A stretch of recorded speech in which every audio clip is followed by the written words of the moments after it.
disturbing case out of Oklahoma to tell you about this morning. A man shot dead by his neighbor as he tried to drown his own 3-month-old twins in the bathtub.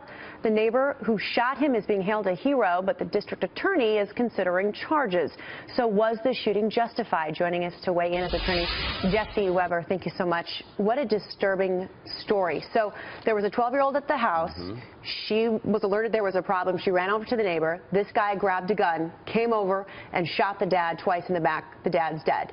Does he have a case? Let's talk about the most crazy case I've heard in quite some time. So yes, under Oklahoma law, justifiable homicide is when one person kills another because they reasonably believe that that level of force was necessary to prevent that person from killing or seriously injuring another person. And here, that's very fact intensive. And here, if you look at the facts as we know them and you take them as true, this appears to be a justifiable homicide.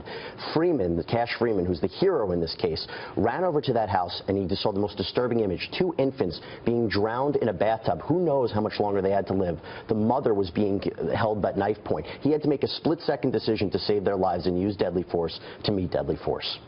I found it really interesting that he brought over the gun.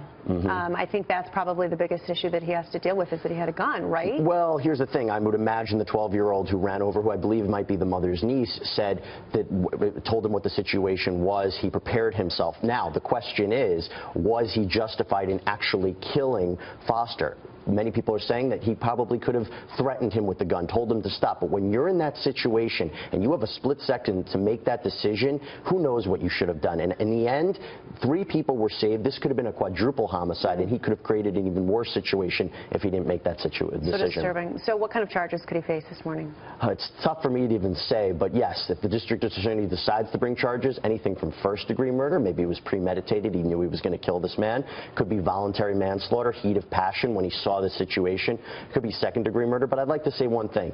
The district attorney has to preserve the interest of justice, but they're also political, and they're not going to bring a case unless they think they're going to win it. And I think it's going to be hard to find a jury that would side with the father who was drowning his 2 children and not see this as justifiable homicide. Well, we should say with the father that was drowning these children, he has a history. Back in 2011, he was arrested for domestic assault and arson. I mean, this is a guy that is known to police, and I don't know, maybe he was even known to the neighbor. Maybe that's why he grabbed a gun. I don't know, but it's so upsetting and frustrating. It's a terrible situation. When these 2 little children grow up, they're not going to believe the story that happened to them and Cash Freeman, who saved their life. And you know what? In the end, I'm happy that the mother, the children are safe, and it's not a great situation any way you put it, but it could have been much, much worse. And thank goodness there was that neighbor. What could have the mother done and been justified? Well, actually, yourself. So in Oklahoma, it's actually a castle doctrine and stand your ground state, which basically gives people the right to use deadly force in defensive situations, particularly in your home. And this gentleman ran into that house and disturbed their peace. So she would have been actually justified in killing him herself, but she was put in a situation where she couldn't do anything. And we should say that those 3-month-old babies, they went to the hospital. They're home this morning. They're doing better. The mom, everyone involved in terms of victims are good this morning. And that's a nice outcome, but fortunately those are scars that you can't take away. Unfortunately, you're right. All right, Jesse Weber, we appreciate it. Thanks so much.